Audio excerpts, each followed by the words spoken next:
7:48, we're calling the meeting of Audit and Investment Committee to order. Item 1 is citizen participation. Anyone who is registered and would like to make a public comment on items posted on the committee's agenda, you're welcome to do so at this time. Do we have anyone signed up? We do not. Thank you. Because we do not have a quorum present, items 2 and item 6, we will receive information, but we will be unable to vote or take action. So item number 2 is we just skip it, right? Because we read the minutes. Approve them at the next meeting. Yeah, okay. Item 3, receive information regarding the status of the 2022-2023 internal audit plan and the 2023-2024 internal audit plan. It's a mouthful. Yes, it is. Say that fast. All right, Mr. Hayden. Chase, Hello. Lisa, Dr. Null, guests, welcome. Good morning. Good morning. So this is the easy one for the year. Good. We like that. So the 22-23 audit plan is complete. We completed all the activity fund audits. Mm-hmm. And the Caney Creek upgrade construction audit. What we do, this is strictly a back-end audit. So we just look at all the numbers, make sure they tie out to invoices and subcontract audit, subcontract contracts and things like that. CISD planning and construction, they've got great controls over their financials. Mm-hmm. We did note one observation, and that's 2 of the subcontractor pay applications. They didn't contain detailed information. Now, the P&C people knew exactly what they were for. Mm-hmm. But if you're an outside person trying to audit, you'd look at it and it didn't really give you any information on what the cost was for. Mm-hmm. That was 2 out of 37. Mm-hmm. So, again, we're just saying that they need to provide enough information that an outside party can figure out what we're paying for. Real quick on that, because I know you've done many of the construction audits, and these are always good audits to see what great work the planning and construction department do. But given the upcoming bond and the potential to be really scaling up activity here, do you see any risk or any concerns about them being able to continue this level of quality while scaled up? Like I said, we do the back end. I think it'd be helpful to have an expert come in and make sure that 10 gauge wire that was ordered exactly is what we're getting. So yeah, I think that would be beneficial. And we're going to discuss a little bit item 4 as well today. Yes, I'm teeing it up. Yes, indeed. Thank you. Okay. Teams attendance. So we do this annually. We look at how we're doing on taking attendance, because that's what our revenue is based on from the state. So this year, working with Lisa and Georgette, we kind of changed up our methodology just to make sure we're doing it correctly. And so we made sure that we're not just taking missing submissions and saying that wasn't, the attendance wasn't taken. We went back and checked to make sure that the missing attendance was actually from a teacher that was there that day. Mm-hmm. Mm-hmm. Because if they're absent, the substitute can't get in their electronic grade book, so they take attendance but walk it up to the front, and the front desk does the attendance. But our system will still show that teacher didn't take attendance, Correct. even though it was taken. Right. So what we wanted to do is make sure we weren't counting that as a missing submission. So we went and we checked all the missing submissions from the schools that we chose and made sure that we only counted ones where the teacher was actually there that day. So, just gotta be clear on the methodology for that. So we select 10 schools over 5 different dates, and just what we're looking for, if they're taking attendance outside the class. So if you're taking attendance 5 hours after the fact, the kids aren't in front of you, we're calling that an error. Gotcha. So anytime it's more than an hour late, and the kids aren't gonna be there, then we're calling that an error. And again, the missing submissions is definitely the teacher was there and they just didn't do it. So. And again, the PEMS department helped us with this. And also just, when we started doing this, one of the initial suggestions was we should send emails out to teachers that have missed, during the day while they're there, to say, hey, you forgot to do your attendance. So they are getting an email if they've gone past their time. So. And the final data was 4,600 instances, that's 4,600 classes. The error, again, those are the ones that are outside an hour, where the kids aren't in front of them. We had 413. Actual missing with the teacher there was 214. And that kind of gave us an overall error rate of 13.5%. What's the trend here? Like, are we improving or Yeah. staying year over From year? last year, that's an Okay. improvement. Okay. And I think also the methodology helps I think that is a more accurate number than Accurate. maybe what we were doing in the past, Right. to be honest. Yeah. Because we were just counting every missing submission. Yeah. Even though Yeah. could have the had teacher it may with the sub. not have been there. Yeah. So. True. Okay. Okay. And you can see, Have we shared this particular slide with the assistant superintendents of not the yet, I schools? wanted to. Okay, yeah, I think after this, if you would share this with them, because principals, if they're nothing else, they're competitive. Right. So I think seeing this, would help them Okay. have conversations with their teachers to say, like, this place can do this, then we should be able to do that. And Okay. it So would just help. for each of the schools then? Yeah, I think for them to see I think if you just send this whole piece, you can send it to me and I'll send it to the assistant Okay. soups, that's fine.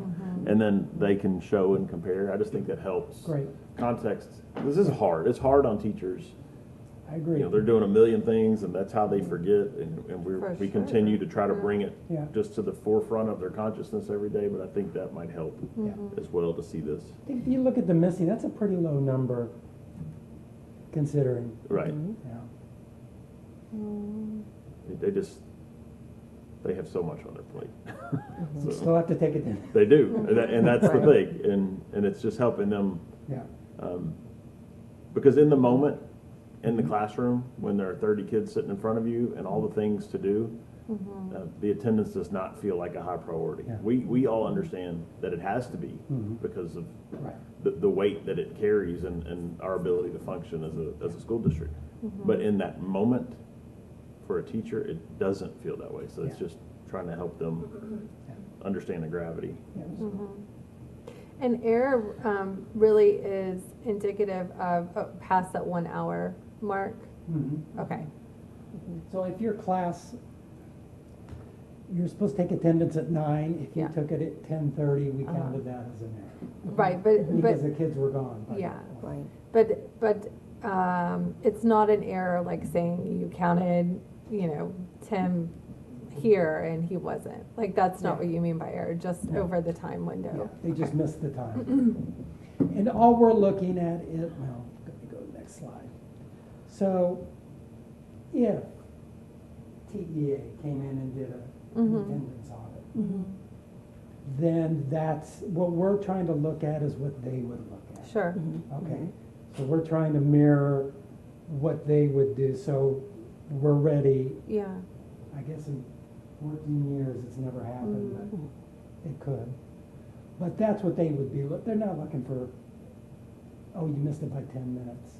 Yeah, They're looking for, the kids weren't in front of you when you took this. yeah, Or you just didn't do it. Yeah. That's the two big things that they'll be looking for. okay. So in the difference, if you go back to the previous slide, in comparison to elementary and junior high, and then you look at high school where we seem to have the most, is that because of their flexible schedules or their late arrival, early arrival, anything like that that might affect why that's happening, that error's occurring? That's probably a Dr. Noel question. No, I think it's just moving parts. It's because they have to take attendance 4 times a day or 7 times a day, so it just becomes more of a chore. They know what this reflects is the official attendance time. So every Right. campus designates their official attendance time. But this is Okay. the one, so they'll take attendance, like high school, they'll take attendance all 4 periods or all 7 periods. But the one that's official for TEA is usually the 2nd period of the day. And you can see it's just set by time. Right, okay. So, a lot of the high schools, one of the changes that we've seen now is like there's a special bell that rings at that time just to remind the teacher that, you know, it's attendance time, because Okay. once you take it, it's been taken, right? And that's the point here. It's a moment in time. Right. Attendance should be a moment in time. So that's why the importance of, let's say, 8:30 at College Park. The kid walks in at 8:45, they were not present at 8:30. Right, And so you really should be a moment in time at 8:30. And that's why the distinction about Right. taking it an hour later or any of those things. But because of that, like, they don't necessarily set it at, the schools get to set their time. They're not gonna set it at the tardy bell for 2nd period, because if a kid walked in 4 minutes tardy and you'd already marked them absent, we wouldn't get funded for that day. So they Right. set it, maybe a little into the period, which also means, here I am, teacher, I've started. Right. right. And We now it we are stops. just getting started, and then ding, ding, take attendance. Right, Oh, well, hang on, let me go Oh, yeah. and go take attendance. And so that aggravates it, right, as well. Is there no way we could use like the smart tags to? Well, I mean, potentially, like, you're talking probably hundreds of millions too. Hundreds? I would guess. I mean, you think about, we have, 5,000 classrooms? If you had to put a scanner on every classroom and run the power and the, but even then, I thought that wasn't allowed, because I've asked for that before, when they come in and they scan, and we said that we couldn't do that, so. okay, yeah, and that, I mean, we've never even explored it because of the issue, but then it would turn into, a lot of questions of I lost my card. tracking and Right. tracking kids, and what they're doing, all those things. But Right. I mean, it's the same thing. I'm with you. We all agree. For just one moment. Yes, yes. It's the same thing. We're still tracking kids if we're doing it manually or automated. Okay, but maybe you wouldn't even need to do it in all classrooms, right? Maybe focus on high capacity campuses like high schools, but, okay.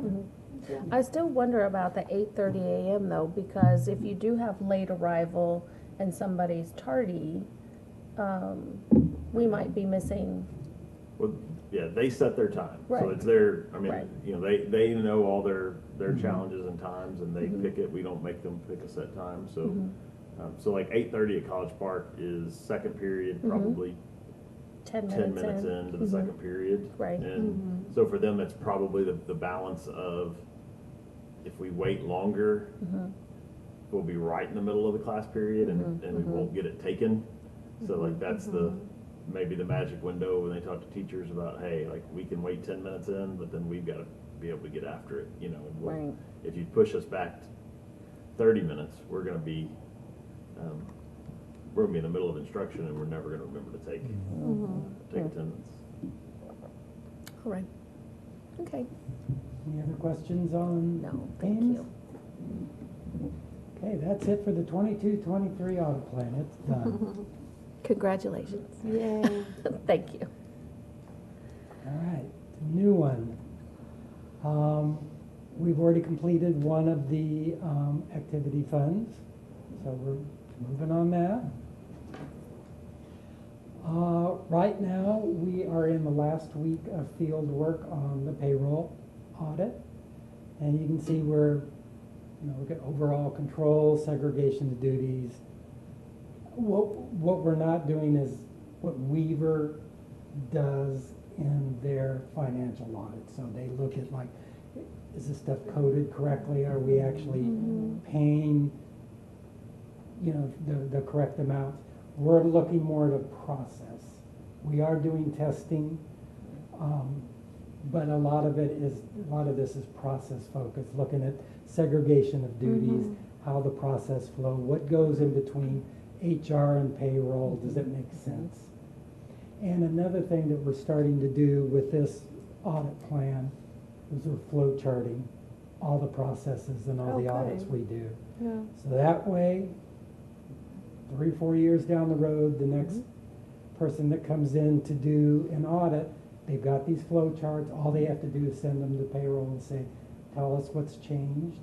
And you've saved yourself a lot of time sitting down, having to have meetings with every single person to figure out exactly what they do.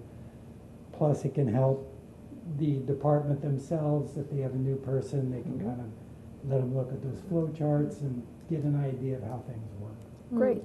The process as is, or the process as designed? Well, it's as designed, and then Okay. we'll make any changes. Okay.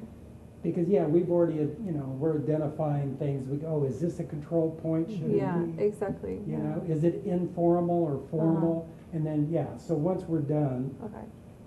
and we've discussed everything with the department owner, and they agree, then we'll update those flow charts, and that'll be like the final. When's the last time we did a payroll audit? 3 years ago. 3 years ago? Okay. Okay. And then the remaining plan is accounts payable is the next one. And you can see what we're looking at. Then IT, the cybersecurity risk assessment, I just talked to Weaver yesterday. We are now scheduled for a kickoff meeting on January 11th, field work to start January 15th. If I could maybe make a comment on the accounts payable. Yeah. I'm very interested in that travel card component. So for many years, we were very anti-credit card, period. Yes. We did not have credit cards as a school district because of the risk associated. So we reached a point, I don't know, Darren, it's when I was an assistant superintendent, we started running into some initial struggles with some hotels that didn't want to accept checks. It was a small piece. And so at that point, we did get 3 credit cards. I think I had one as an assistant superintendent for high schools. Athletic director had one, and and so we just had those 3 that we could authorize. So if we had a baseball team in Austin and all of a sudden something happened, we could call and put it on a district credit card. And that's the only reason they were ever used. Well, as the financial world has evolved, more and more hotels will not take checks Of at course. all anymore. Of Right? course. They don't want to deal with that. Yeah.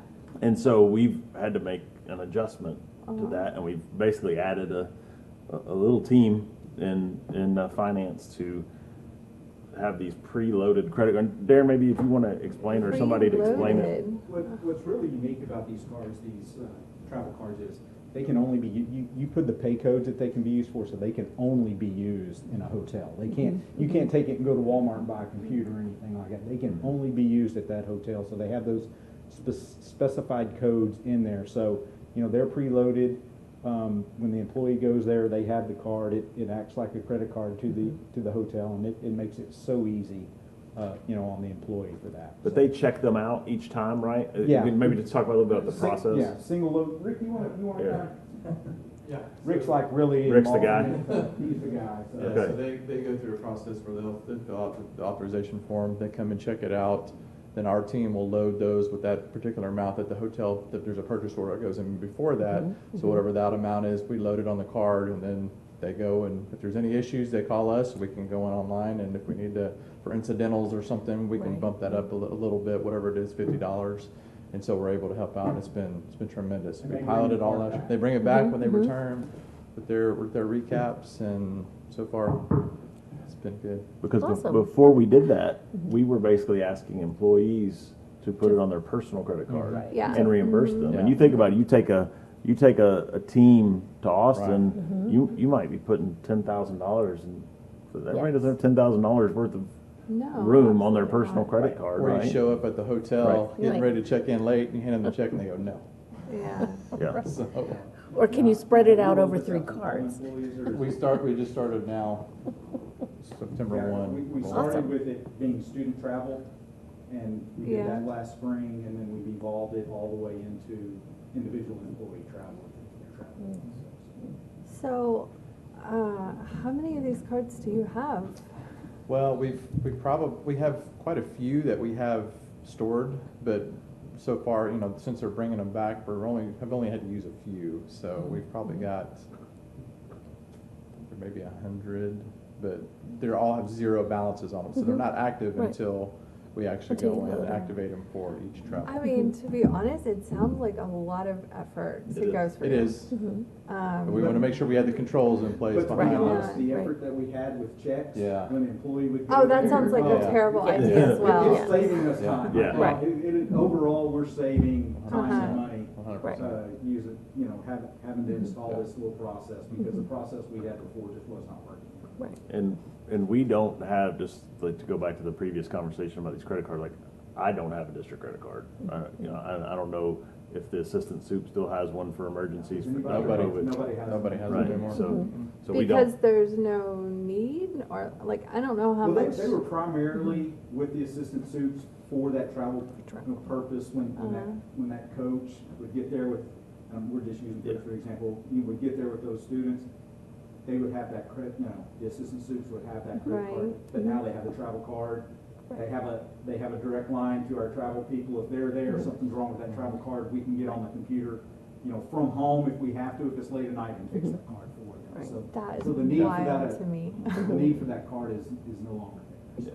And again, if that were, their wallet were lost and the card was in it, it only works wherever Only if- it's yeah, coded It's to only go. set up for that hotel code, so we don't Right. have it set up for anything else other than being able to charge it for a And room. if they call us and tell us it's lost, we just go online and Deactivate zero it out, and- deactivate Right. it and zero it out.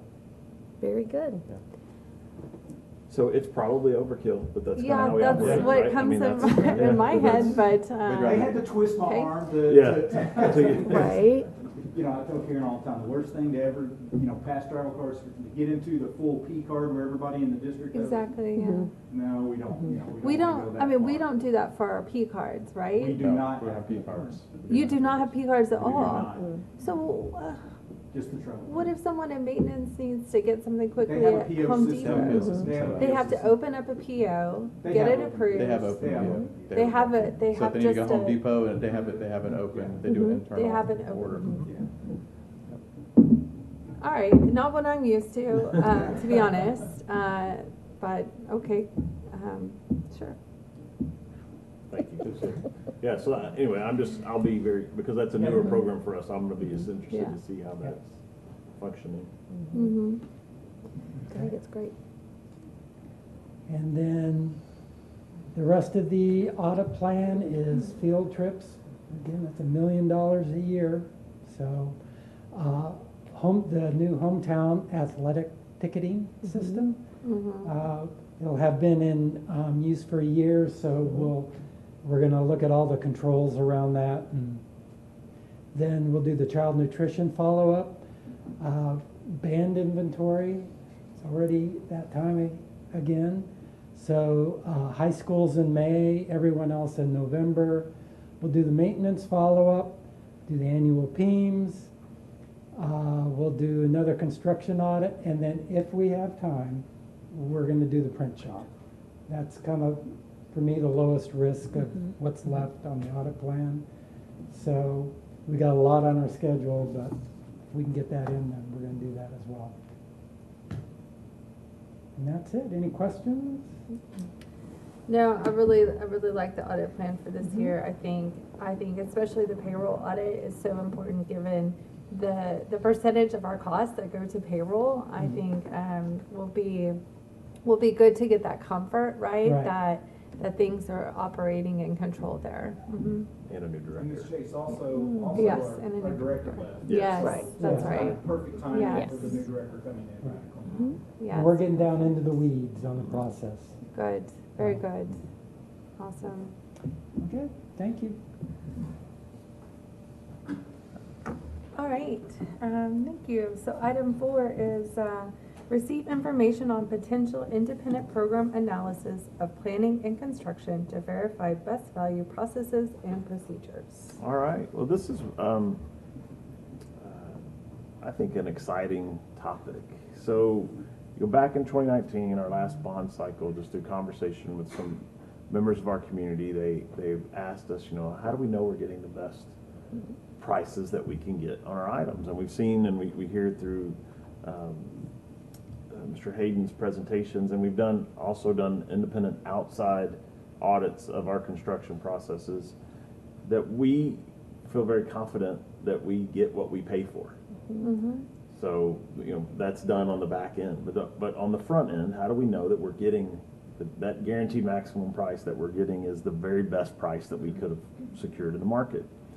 And so, hearing those conversations with community members, and I think we all want that, including Mr. Foster, to make sure that we are getting the best value on the front end.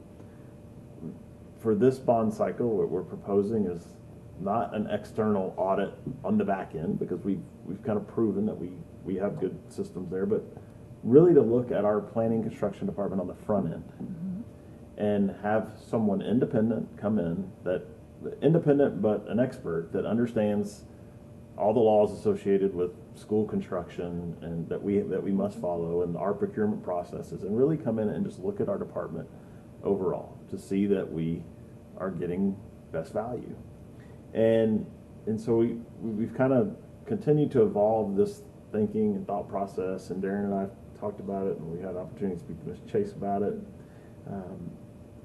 So we reached out to Kyle Holland, who's the president and CEO of the Associated General Contractors of America, the Houston chapter, the AGC, and kind of gave him this idea. And he said, this is a new thought. It's not something that anybody's ever done, but it makes a lot of sense. And I said, well, we need your help on finding an expert, because what we don't need is someone to come in and get in the way of planning and construction and slow their work and create barriers for them. We really want somebody that can help them potentially refine what they do. And so he has helped us to find, and I don't want to speak directly as to the person yet, because we're not under contract with anyone, but we have found an industry expert who has many years of experience in working with school districts, so they understand all of the pieces, and we are asking them to come in and really just evaluate planning and construction on the front end, the organizational structure that exists, but also all of our methods. So our procurement methods, how are we putting things out to bid, how are we, our interview processes, the oversight that we have on our contractors and architects throughout the way, just to look and see, are there ways that we could improve that may help us get a better value? And if not, then to verify for the community, so that the community can know that we've had someone independent come in and look at these things. So the idea would be that they would come in, do this evaluation, but then report to you all directly as the audit committee. So truly independent evaluation. One of the, I will highlight, I think, where Darren and I feel like maybe we have the most risk is personnel. It's a very small department compared to the work that they do, and knowing that we have potentially, $1.8 billion worth Yeah. of work, or true planning construction work. I don't know, maybe 1.6, but that's a ton of work on the horizon. I've really asked them to look at our personnel structure. Do we have enough people? Do we have enough people at the right levels? So they'll evaluate all of those things, but just in general terms, looking at project management, procurement, our contracting processes, construction standards, how we interact with our architects and engineers, compliance to law, and then, you know, just our finance on the backside. So we do feel like it'll be very useful, and it makes sense to look at it on the front end instead of the back end. Yeah. But welcome any thoughts. Like I said, we have had great conversation with someone that we believe would be the right person, but we've not entered into contract until we wanted to get your feedback. So I would be really, really interested to understand the exact scope of work, and also like this industry expert is probably an expert, right, in construction for schools, but are they an expert in, like, not auditing but evaluation and okay. Yeah, so this. Because it's not a typical build. Yeah, the particular person that we're Or talking process. to has like 15 years of experience in a position overseeing planning construction in schools, but now works as a consultant with evaluating. Okay. So that's now the new part of their job. So that's precisely Okay. what they do. Okay. And to me, like, best value should probably also be further defined, because best value to some could be the cheapest, Right. right? Best value to others could be Price and transfer of quality. risk, right? I am willing to pay more if I can transfer more risk. So we should also understand as a district, like, what is the best value for us? Yeah, and to along those lines, we know in policy, like, we have chosen construction manager at risk as our Yes. default primary Yes. method of construction, because Yes. that's how we've defined best value. Uh-huh. Right, we have not defined best value here as, you know, competitive sealed proposal where Right. it's just lowest bid wins. So in that sense, we already have Yeah. our base definition, but I agree with you, we can work through that. Yeah. And that was part of the conversation that we had with him initially, Darren and I, when we met, was like, we're not just looking for the cheapest way. We really want best value, like, it's gonna be the long term is what we're looking for. So, you know, I think there's a lot to be learned through this process. If nothing else, I think we will validate some things that we may feel that we already know, but I fully expect that we'll learn things. And Mr. Foster is actually excited about the process. Yeah. You know, he sees it as potential to, you know, to help them refine, especially move, you know, as we look forward. The volume they're about to deal with is so different than any volume they've ever had, and so, and for me too, I think I want to hear that independent piece, but you know, to have someone from the outside look at it, if they tell us that we need to add personnel, I think it helps me come to you all to ask for that justification, if that's what somebody from the independent sees as well. So, but we're early in the process. I will share with you the potential scope of work that has been sent, and then we'll go from there. Because I mean, it will have to be a pretty convincing presentation to convince me away from construction manager at risk, but I'm really interested in the process they have and the procedures that they have, and if those are really able to scale up with the personnel that they have now. Yeah, and I always think with this, especially with, you know, planning and construction anywhere, a lot of it exists in their heads. A lot of it is not, like, written down in a way that you can add people and scale up easily. So I think an independent view, especially on that, will be super helpful to me. And I think also it provides just comfort as we look to, if this bond passes, to spend just a lot of money. I think it's always, you know, helpful to have this independent check, this kind of second look on what we're doing. Yeah. And our guys do it, you know, as Brian sort of mentioned earlier, you know, Easy is meticulous on the back end Yes. with his work. and he does write it down. We have the benefit of easy is great with the spreadsheet. He has all of it.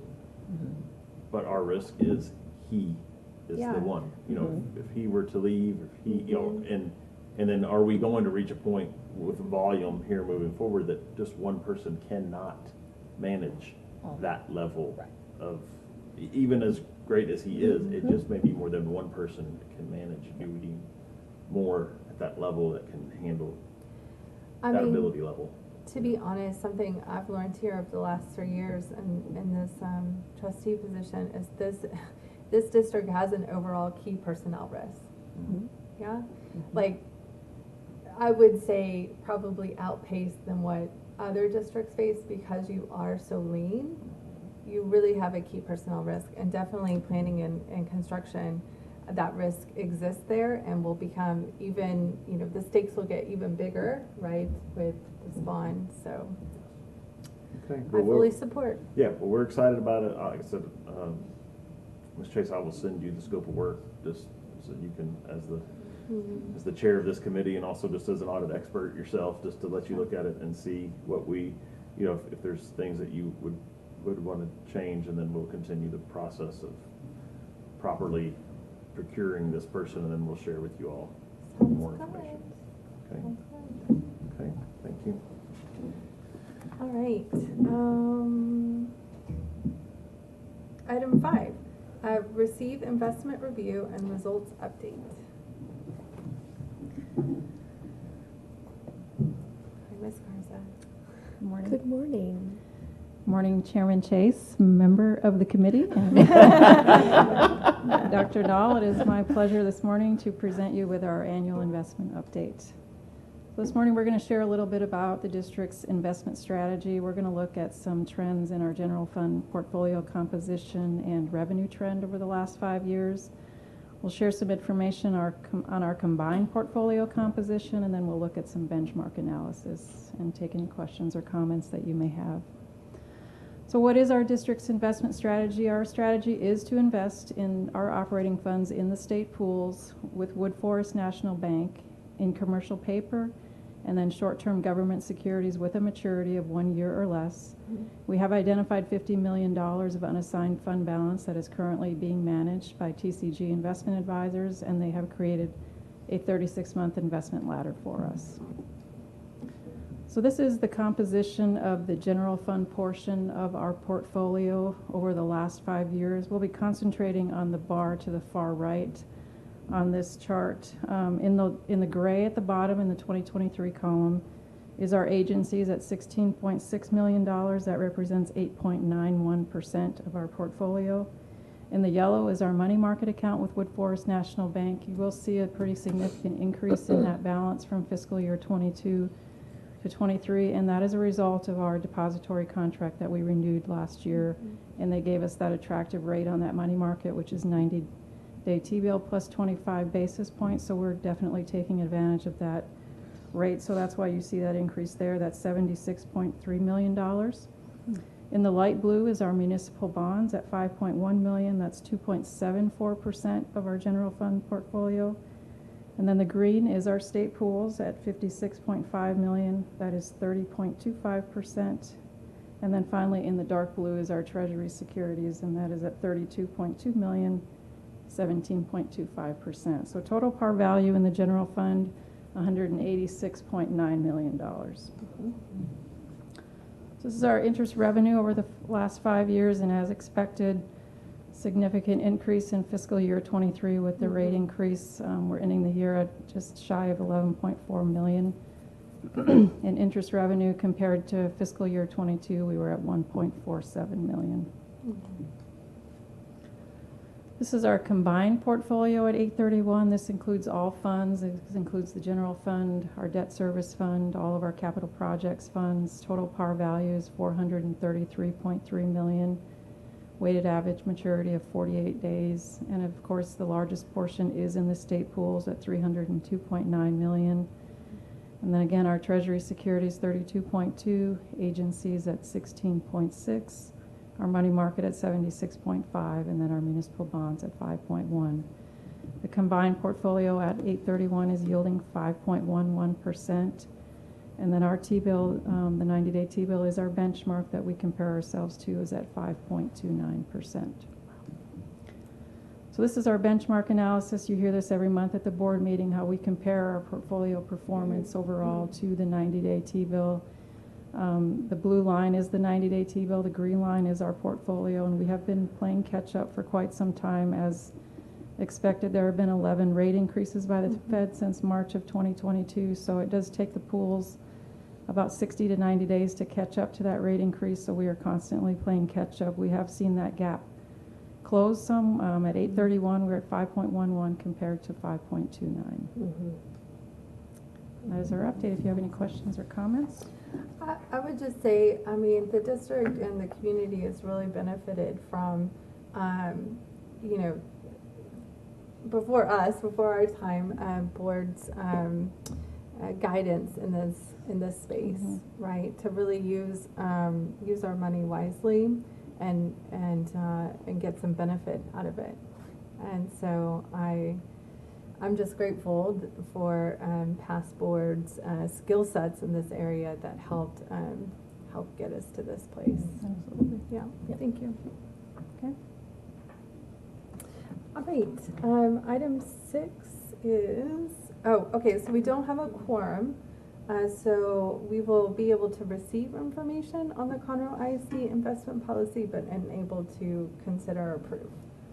Okay, so we will be bringing this item along with 3 other items to the full board next Tuesday. We just ask annually for the board to approve our local investment policy. We're not recommending any changes to the policy. We will also be bringing our list of designated investment officers for the district. And then our sources of instruction, we have to bring annually to the board to approve where we're getting our investment instruction. We're required to have 8 hours every 2 years. From an approved instruction source, and then our list of brokers that we deal with, we'll bring that list to you as well. We're not recommending any changes to any of these items, but we will bring them forth to the full board at next week's meeting to vote on. Okay, thank you. All right, item 7, discuss proposed audit and or investment committee meeting dates for the 2023-2024 school year. So let's choose our dates that we want to come. You're here, you get to make the call. And everyone else. So the proposed ones are for January 10th, 2024 and May 8th, 2024. I mean, I don't personally see an issue with those dates at this time, so what do you think, Ms. Wackerman? I think they are fine. Okay. But we can't vote on them, or? Well, We're just you don't need to discussing. vote. No, Yeah, we're just settling. okay. We actually, we have them on the calendar, on the All internal right. calendar, so Yeah. we'll just keep those dates. And Speak now or forever hold your peace? Yeah. All That's right. right. Okay, We're good. so we are done. So, do we have to have a motion? No. No. You can just adjourn this. Okay, Just we just adjourn. adjourn. At Thank you. 8:31. 8:31. There we Thank go. you.